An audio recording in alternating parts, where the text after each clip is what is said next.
Hello student, good morning. Standard 10 subject Hindi.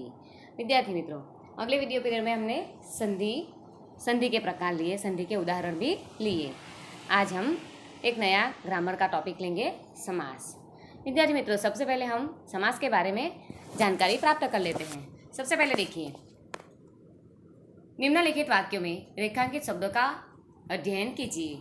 तो देखिए, हम लोग पहले वाक्य पढ़ते हैं कि आजकल वह दिन और रात काम करता है। आजकल शब्द के नीचे दिन और रात शब्द के नीचे अंडरलाइन है। तो आजकल वह दिन रात काम करता है। दिन और रात को पहले अलग किया पहले वाले सेंटेंस में, उसके बाद दूसरे सेंटेंस में दिन रात काम करता है ऐसा ज्वाइन कर दिया है, बीच में से और निकाल दिया है, तो दिन रात लिख दिया।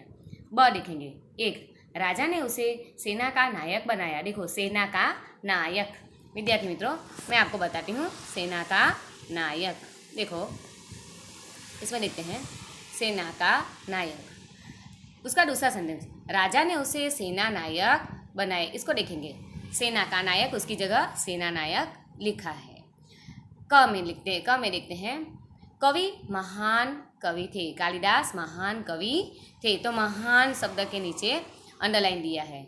तो उसका आगे का देखेंगे, तो कालिदास महाकवि थे। महान कवि का क्या हो गया?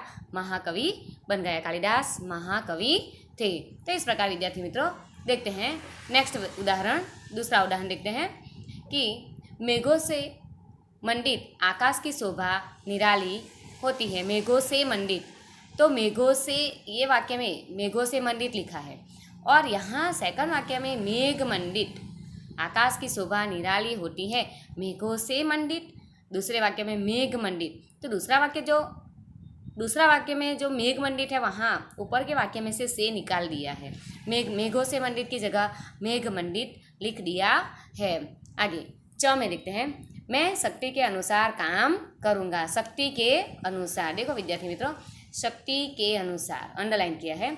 उसके दूसरे वाक्य में क्या लिखा है?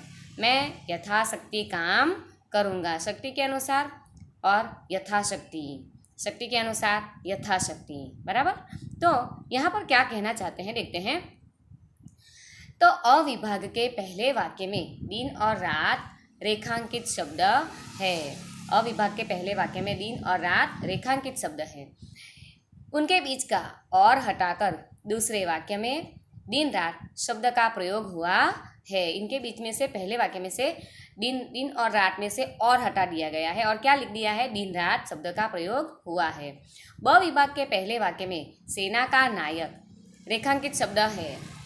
दूसरे वाक्य में सेना और नायक शब्दों के बीच की संबंध कारक विभक्ति यानी कि का को हटाकर सेना नायक शब्द का प्रयोग किया गया है। तो दूसरे वाक्य में सेना का नायक, इस वाक्य में से, इस पद में से का शब्द को निकाल दिया गया है। ये का जो है संबंध कारक विभक्ति है, तो का शब्द निकालकर सेना नायक लिखा गया है। क विभाग के पहले वाक्य में महाकवि रेखांकित शब्द है। क विभाग के पहले वाक्य में महाकवि जो है वो कैसा शब्द है? रेखांकित, अंडरलाइन किया है, रेखांकित शब्द है, महान कवि। तो दूसरे वाक्य में महान से न को हटाकर महान से बने महाकवि शब्द का प्रयोग हुआ है। न को हटाने से बने कौन सा शब्द बना? महाकवि। महान में से न हटा दिया है और क्या बना दिया गया है? महाकवि शब्द का प्रयोग हुआ है। ड विभाग के पहले वाक्य में मेघों से मंडित शब्द समूह के बदले दूसरे वाक्य में मेघ मंडित शब्द का प्रयोग हुआ है। मेघों से मंडित की से विभक्ति हटाने से दोनों शब्द मिल गए हैं और उनका एक शब्द बना है, मेघों से मंडित। ये इस शब्द में से निकाल दिया गया है और वहाँ पर क्या लिखा गया है? मेघ मंडित। मेघों से मंडित में से स निकालकर दोनों शब्दों को जोड़ दिया गया है और शब्द बना मेघ मंडित, बराबर। तो मेघों से मंडित की से विभक्ति हटाने से दोनों शब्द मिल गए हैं और उनका शब्द एक शब्द बना है। च विभाग के पहले वाक्य में शक्ति के अनुसार के बदले दूसरे वाक्य में यथाशक्ति शब्द का प्रयोग हुआ है। तो प्रत्येक विभाग के दोनों वाक्यों में प्रयुक्त रेखांकित शब्द समूह में अर्थ का भेद नहीं है। उनके बीच आने वाली विभक्ति या अन्य शब्द को हटाकर उन्हें मिला दिया गया है और एक स्वतंत्र शब्द का रूप दे दिया गया है। परस्पर संबंध रखने वाले शब्दों के इस तरह के मेल को समास कहते हैं। बराबर। शब्द, दो शब्द सम नज़दीक बैठते हैं, दोनों शब्दों को एकदम नज़दीक रखा गया है। बीच में जो भी कारक विभक्ति आती है उसको हटा दिया गया है और दो शब्दों को मिला दिया गया है, उसे समास कहते हैं। इस प्रकार जब दो या अधिक शब्द मिलकर एक स्वतंत्र शब्द बनता है उसे समास कहते हैं। समास किसे कहते हैं तो देखते हैं विद्यार्थी मित्रों। दो या, इस प्रकार दो या, यहाँ से ये वाली पूरी यहाँ से लेके डेफिनेशन है समास की। इस प्रकार जब दो या अधिक शब्दों को मिलाकर एक स्वतंत्र शब्द बनता है उसे समास कहते हैं। यहाँ से यहाँ तक का। बराबर। तो समास किसे कहते हैं? इस दो या अधिक शब्दों को मिलाकर एक स्वतंत्र शब्द बनता है उसे समास कहते हैं। तो आगे विद्यार्थी मित्रों हम देखते हैं आगे। समास के शब्दों पदों का परस्पर संबंध प्रकट करने की क्रिया को विग्रह कहते हैं। समास के शब्दों को परस्पर संबंध प्रकट करने की क्रिया को क्या कहते हैं? विग्रह कहते हैं। तो समास के मुख्य प्रकार विद्यार्थी मित्रों हम लोग देखते आए हैं। जो समास है उसको हम लोग क्या पहले से ही एक समास पढ़ते आए। मुख्य समास पहला है द्वंद्व समास। द्वंद्व यानी कि दो, द्वंद्व दो, हम लोग बोलते हैं द्वंद्व युद्ध। तो दो व्यक्तियों के बीच में जो युद्ध होता है उसे द्वंद्व युद्ध कहते हैं। द्वंद्व यानी कि दो जोड़ी, दो व्यक्तियों की जोड़ी, दो वस्तुओं की जोड़ी, उसे द्वंद्व समास कहते हैं। तो नीचे दिए गए उदाहरणों को पढ़िए। पहले उदाहरण दिया गया है, पहला वाला देखो। एक सफलता के, हम लोग पहला समास आपको बता देती हूँ, द्वंद्व समास। देख लो विद्यार्थी मित्रों जरा, हाँ ये वाला समास पढ़ रहे हैं, ये वाला द्वंद्व समास। तो पहले नीचे दिए गए उदाहरणों को पढ़िए। सफलता के लिए उसने रात दिन एक कर दिया। सफलता के लिए उसने रात दिन एक कर दिया। बराबर। तो यहाँ पर एक मिनट विद्यार्थी मित्रों, सफलता के लिए उसने रात दिन एक कर दिया। सेकंड सेंटेंस, वह अपने माता पिता की बात नहीं टालता। बराबर। थर्ड सेंटेंस, मंदिर में हमने राधा कृष्ण के दर्शन किए। फोर्थ सेंटेंस, खेल में हार जीत तो होती ही रहती है। फिफ्थ सेंटेंस, उन्हें लाभ हानि की चिंता नहीं। ये 5 सेंटेंस यहाँ पर दिए गए हैं। हाँ तो विद्यार्थी मित्रों देखिए, जो वाक्य हम लोगों ने पढ़े उस वाक्य के अंदर पहले वाक्य के अंदर रात दिन शब्द के नीचे अंडरलाइन है। बराबर। सेकंड वाक्य के अंदर माता पिता शब्द के नीचे अंडरलाइन। थर्ड वाक्य में राधा कृष्ण। फोर्थ वाक्य में हार जीत और फिफ्थ वाक्य में लाभ हानि। तो विद्यार्थी मित्रों यहाँ पर आप देखेंगे कि हम लोग पढ़ते हैं यहाँ पर कि ऊपर के वाक्यों में रेखांकित सामासिक शब्दों पर ध्यान दीजिए। इन सामासिक शब्दों में दोनों पद या शब्द प्रधान है, अर्थात इन शब्दों के बीच समानता का संबंध है। इस प्रकार के समास में दोनों शब्दों के बीच आने वाला समुच्चय बोधक और, देखो विद्यार्थी मित्रों मैं बताती हूँ समुच्चय बोधक किसको कहते हैं, तो और अथवा या। बराबर। और अथवा और या लुप्त रहता है। ऐसे समास का विग्रह इस प्रकार होगा। तो देखो विद्यार्थी मित्रों हम लोग देखते हैं। ठीक है, फिर से मैं बताती हूँ। ऊपर हम लोगों ने जो रेखांकित शब्द पर ध्यान दिया, उस रेखांकित शब्दों के बीच में से और अथवा या ये अदृश्य हो गया है। बराबर। और ऐसे समासों का विग्रह इस प्रकार होगा जो विग्रह बताया है। तो जैसे पहला वाक्य, पहला शब्द दिन रात, दिन और रात। देखो विद्यार्थी मित्रों, दिन रात, दिन और रात, बीच में कौन सा वर्ड आया है? और। बराबर। और आया है। ओके, देखो बताती हूँ शांति से। और हमेशा द्वंद्व समास में कौन सा वर्ड आता है? तो और। ओके। माता पिता, तो माता और पिता, माता पिता में क्या आया है? माता और पिता। आगे देखते हैं राधा कृष्ण, राधा और कृष्ण। देखो आपको बता रही हूँ राधा और कृष्ण। हार जीत, हार या जीत। देखो समुच्चय बोधक है यहाँ भी। लाभ हानि, लाभ या हानि। तो इस प्रकार जो समुच्चय बोधक अव्यय कौन सा समुच्चय बोधक, तो 3 और, या, अथवा, ये तीनों समुच्चय बोधक। लाभ हानि, लाभ अथवा हानि। रात दिन, रात और दिन।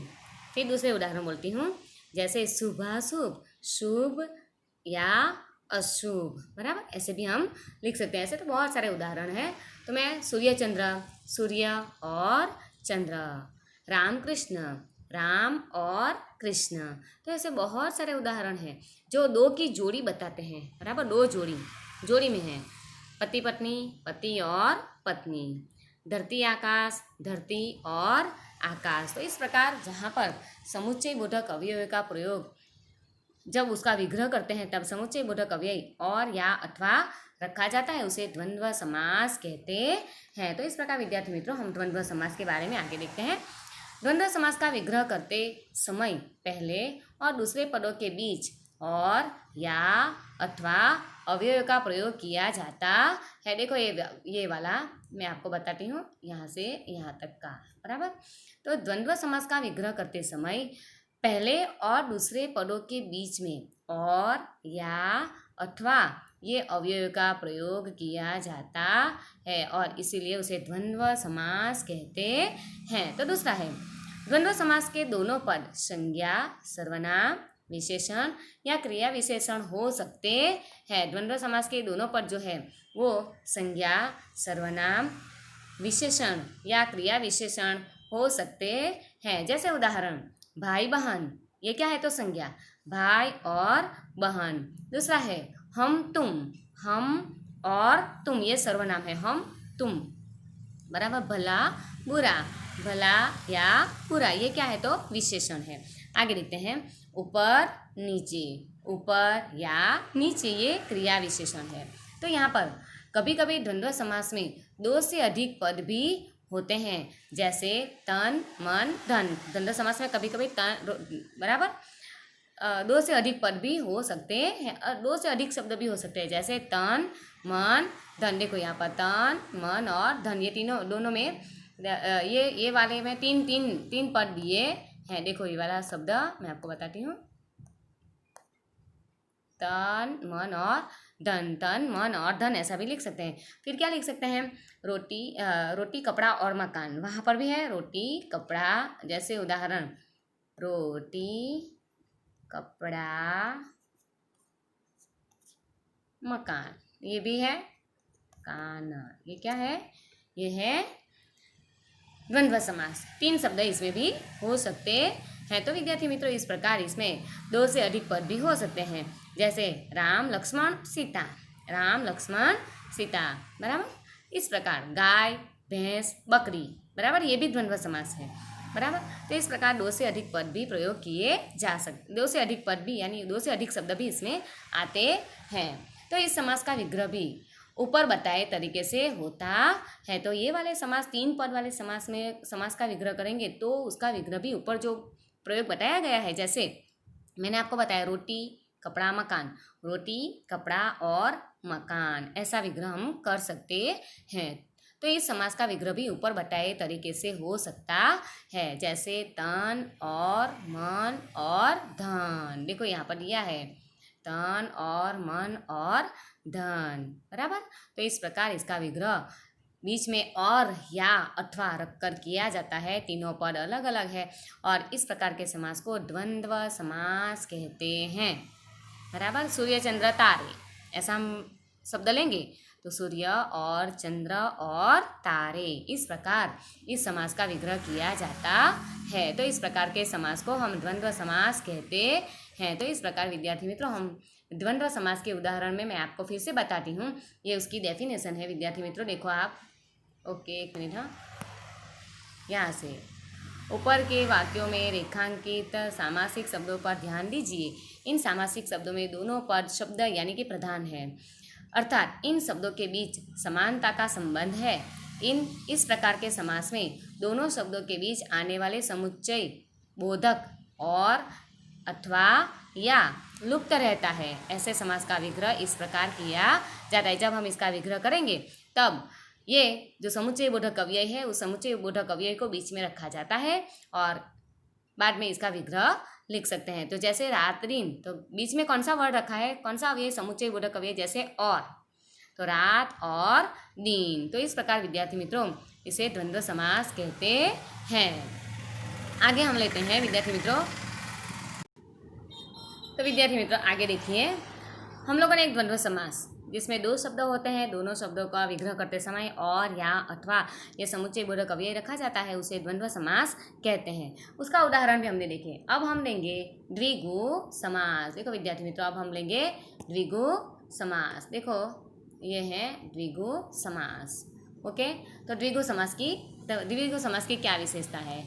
तो सबसे पहले कुछ सामासिक शब्द संख्यावाची शब्दों की सहायता से बनते हैं। कुछ सामासिक शब्द किसकी सहायता से बनते हैं? संख्यावाचक विशेषण। बराबर, कौन सा विशेषण? संख्यावाचक। एक मिनट, संख्या, नंबर, संख्या यानी कि नंबर, संख्यावाचक विशेषणों से भी ये सामासिक शब्द बनते हैं, तो उसे द्विगु समास कहते हैं। जैसे पहला उदाहरण देखते हैं, पंचतत्व। विद्यार्थी मित्रों देखिए, पंचतत्व, फर्स्ट वन, पंच में क्या आया? पंचतत्व में पंच शब्द आया। पंचतत्व, उसका विग्रह करेंगे 5 तत्वों का समूह। उसका विग्रह भी देखिए आप, 5 तत्वों का समूह। सेकंड नंबर, त्रिभुवन। बराबर, त्रिभुवन में कौन सा वर्ड आया है? त्रि। बराबर, त्रिभुवन में कौन सा शब्द आया? त्रि। त्रिभुवन, त्रि। 3 भुवनों का समूह। थर्ड वन, सप्तर्षि, तो 7 ऋषियों का समूह। सप्तर्षि में 7, सप्त यानी कि 7। दोपहर, 2 पहरों का समूह। 2 पहर शब्द लेंगे तो 2 पहर। बराबर, 2 पहर हुई हैं, पहली पहर, दूसरी पहर, तीसरी पहर, चौथी पहर। 4 पहर पूरे दिन की और पूरी रात की 4 पहर होती है। 2 पहर हम जानते हैं कि 2 बजे, 12 बजे के बाद 2 पहर हो गई, ऐसा हम लोग बोलते हैं। तो नवरात्रि, यहाँ पर एक वर्ड है नवरात्रि। बराबर, एक मिनट,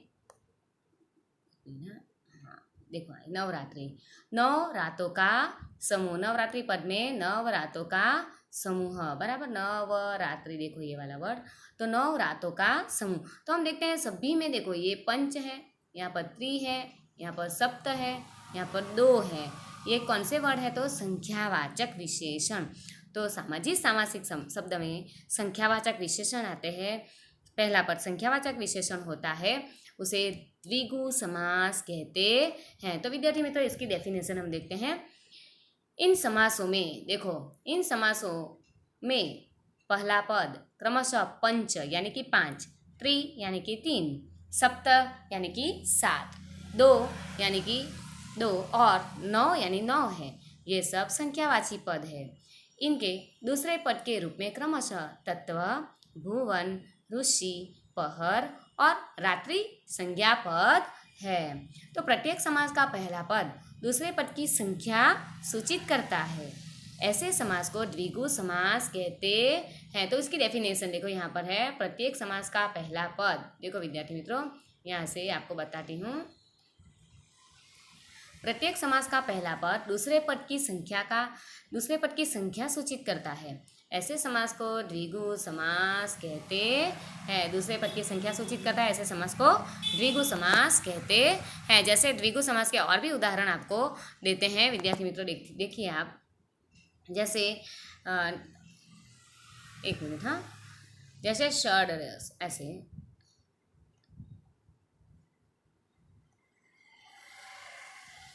छह रस, ये षड का मतलब क्या है? 6, 6 संख्या बताता है। बराबर, षड्रस, 6 रसों का समूह। आपको बताती हूँ, रस हम लोग जीभ पे कुछ भी रखेंगे, खट्टा है, कड़वा है, तीखा है, टूरा है, कौन सा रस है, कौन सा स्वाद है? बराबर, 6 रस, खाटो, खारो, तीखो, टूरो, मीठो, कड़वो। बराबर ने? बराबर, इस प्रकार के 6 रस है। बराबर, तो ये 6 रसों का समूह, ऐसा हम विग्रह कर सकते हैं। विद्यार्थी मित्रों देखते हैं अगला भी, पंच तत्व हो गया। अष्ट धातु, जैसे अष्ट धातु। ओके, ये क्या है? अष्ट धातु। बराबर, ये जो है अष्ट, ये वाला संख्यावाचक शब्द है और इसीलिए उसे द्विगु समास कहते हैं। ओके, बराबर। नेक्स्ट नियम, पंचवटी। देखो विद्यार्थी मित्रों, एक मिनट,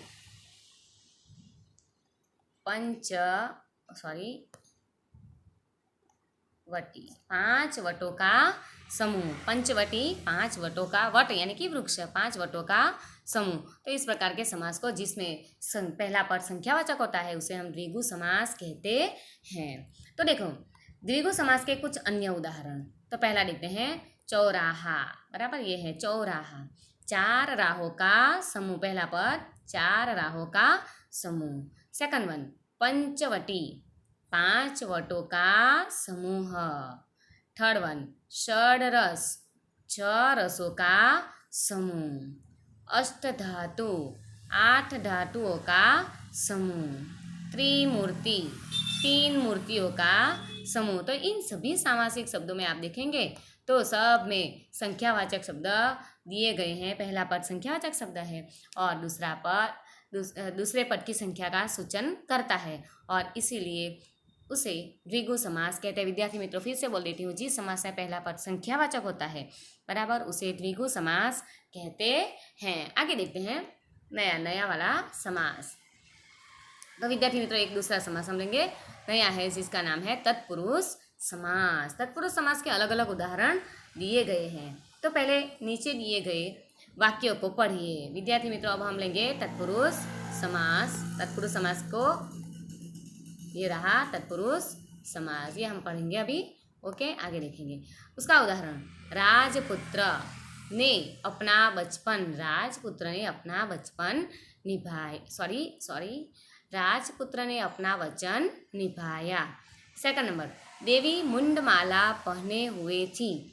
थर्ड वन सुख प्राप्त व्यक्ति कब किसी की परवाह नहीं करता है। फिर से सुख प्राप्त व्यक्ति कब किसी की परवाह नहीं करता है। फोर्थ मुनि ध्यान मग्न थे। फिफ्थ वन उनका व्यवहार प्रेम पूर्ण था। तो उपर्युक्त वाक्यों को देखो, उपर्युक्त वाक्य के रेखांकित पद सामासिक पद है, उनका विग्रह निम्न प्रकार से होता है। तो देखो सब जिस शब्द के नीचे अंडरलाइन की गई है वो सभी शब्दों का विग्रह यहाँ पर किया गया है। तो सबसे पहले है राजपुत्र। राजपुत्र, तो राजपुत्र किसे कहते हैं? राजा का पुत्र। तो बीच में देखो का रखा है विग्रह करते समय, देखो यहाँ पर का शब्द आया, राजा का पुत्र। तो ये कौन सा समास है? तो षष्ठी तत्पुरुष समास या संबंध तत्पुरुष समास। सेकंड नंबर मुंडमाला, तो यहाँ पर मुंडो की माला, की शब्द दिया गया है, बराबर, मुंडो की के नीचे विग्रह करते समय की शब्द रखा गया है। मुंडमाला, माला शब्द स्त्रीलिंग में है इसलिए की रखा गया, मुंडो की माला। सुख प्राप्त, देखो आगे सुख प्राप्त, सुख को प्राप्त, को कर्म कारक, सुख प्राप्त, सुख को प्राप्त, स्वर्ग प्राप्त, स्वर्ग को प्राप्त, बराबर। तो इस प्रकार ध्यान मग्न, ध्यान में मग्न, ध्यान मग्न, ध्यान में मग्न। आगे प्रेम पूर्ण, प्रेम से पूर्ण। तो देखो विद्यार्थी मित्रों इन सब के अंदर कारक विभक्ति का प्रयोग किया गया है। इस विग्रह करेंगे तो कारक विभक्तियों का प्रयोग किया जाता है और इसीलिए इसे तत्पुरुष समास कहते हैं। तो देखो इसका डेफिनेशन। तो इन समास के विग्रह में का, की, को, में, से इन कारक विभक्तियों का प्रयोग हुआ है।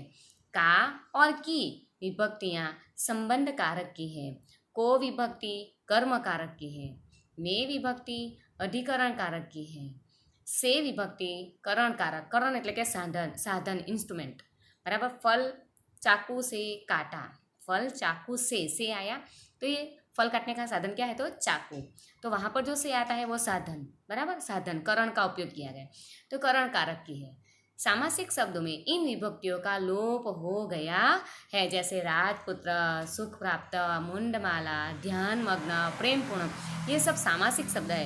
इन सामासिक शब्दों में ये कारक विभक्तियों का लोप हो गया है और इसीलिए इसे तत्पुरुष समास कहते हैं। तो विद्यार्थी मित्रों हम सभी तत्पुरुष समास के मुख्य प्रकार, एक है, देखो आपको तत्पुरुष समास के मुख्य प्रकार मैं बताती हूँ आपको।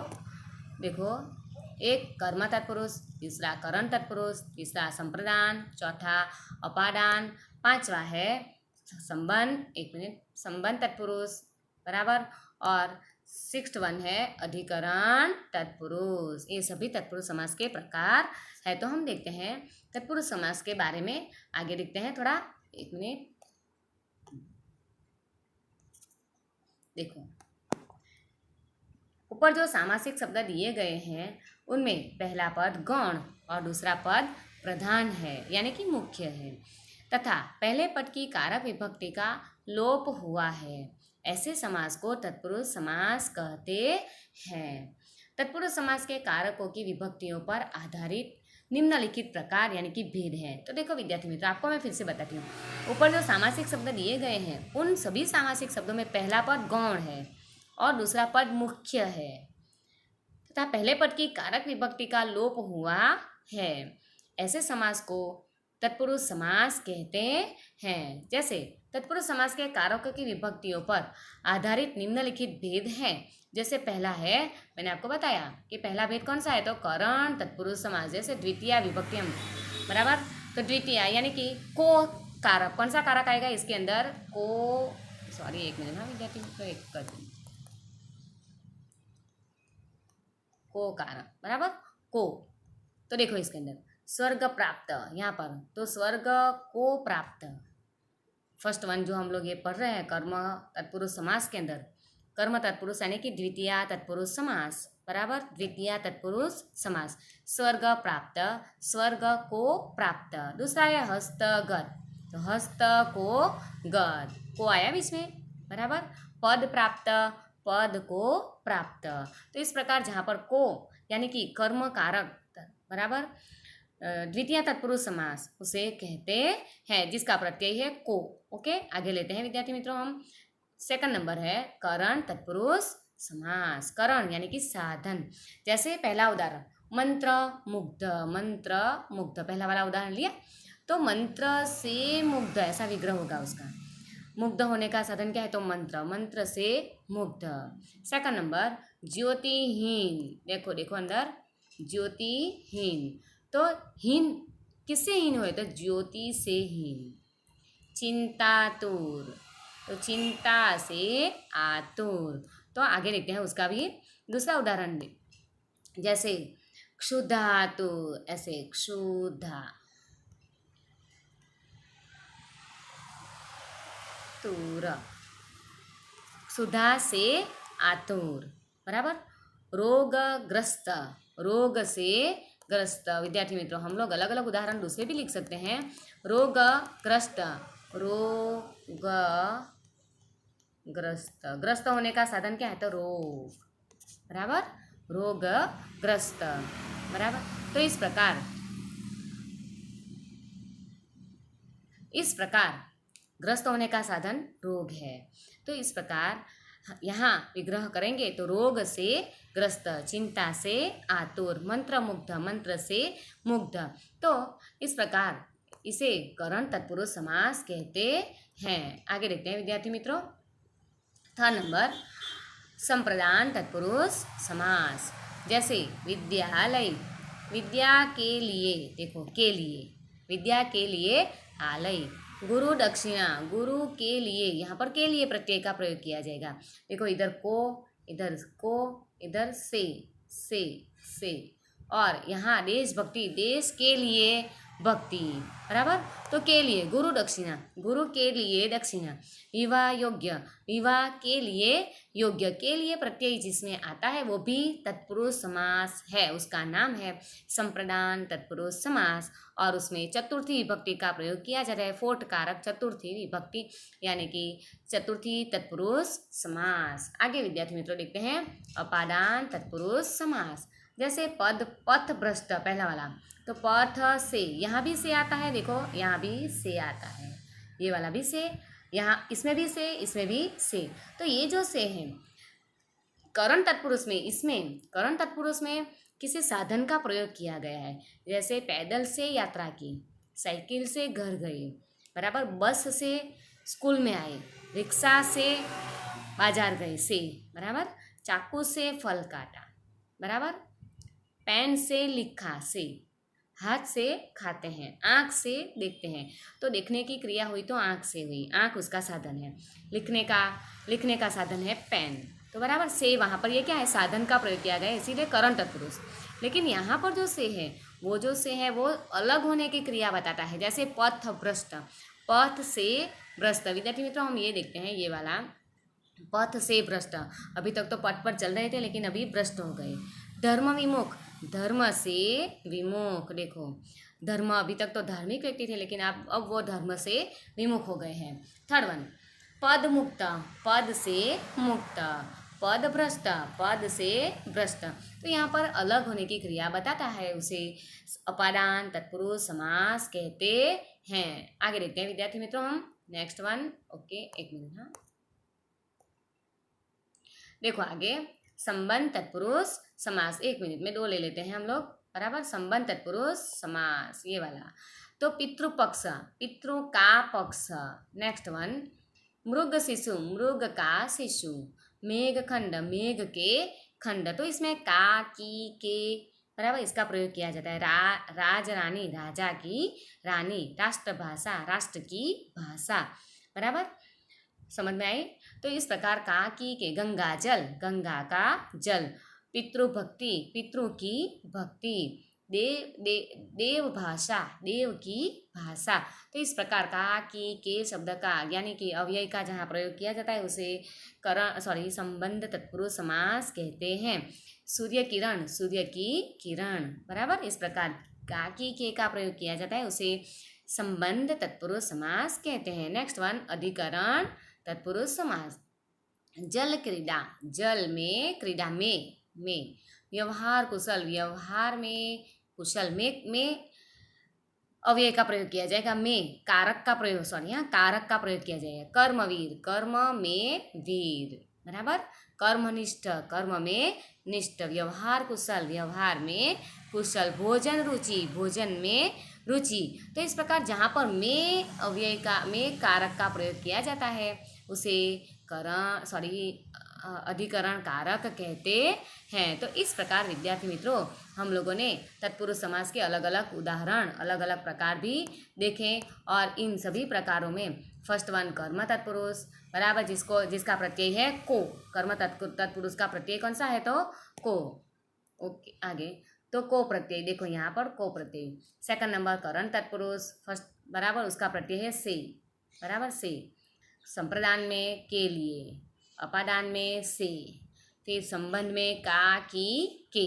नेक्स्ट देखते हैं, आगे देखते हैं अधिकरण में। अधिकरण में कौन सा प्रत्यय है? तो में, बराबर। जल में क्रीड़ा, जल क्रीड़ा, बराबर। इस प्रकार कर्म में वीर, तो में प्रत्यय का प्रयोग किया जाता है। इसीलिए इस प्रकार अलग अलग कारकों का प्रयोग किया जाता है, उसे तत्पुरुष समास कहते हैं। तो इस प्रकार विद्यार्थी मित्रों देखते हैं तत्पुरुष समास का एक अन्य प्रकार भी है, इसे उपपद तत्पुरुष समास कहते हैं। जब तत्पुरुष समास का दूसरा पद ऐसा कृदंत हो जिसका स्वतंत्र उपयोग न हो सकता हो, तब उस समास को उपपद तत्पुरुष समास कहते हैं। विद्यार्थी मित्रों उपपद तत्पुरुष समास के बारे में देख लो। तो गिरिधर, गिरि को धारण करने वाला, गिरि को धारण करने वाला। राजनीतिज्ञ, राजनीति को जानने वाला। ये कौन सा समास है? तो यह है उपपद तत्पुरुष समास। मनोहर, मन को हरने वाला दूसरा नाम है। फिर मुरलीधर, मुरली को धारण करने वाला। तो इस प्रकार जब तत्पुरुष समास का दूसरा पद ऐसा कृदंत हो जिसका स्वतंत्र उपयोग न हो सकता हो, तब उस समास को उपपद तत्पुरुष समास कहते हैं। तो इस प्रकार विद्यार्थी मित्रों यहाँ पर हमने तत्पुरुष समास के अलग अलग प्रकार भी लिए और हमारा 3 समास, द्वंद्व समास, द्विगु समास और तत्पुरुष समास, हमारे यहाँ पर 3 समास हो गए हैं। साथ में उपपद तत्पुरुष समास भी हुआ। तो हम अगले वीडियो में बाकी के समास देखेंगे। Okay, thank you.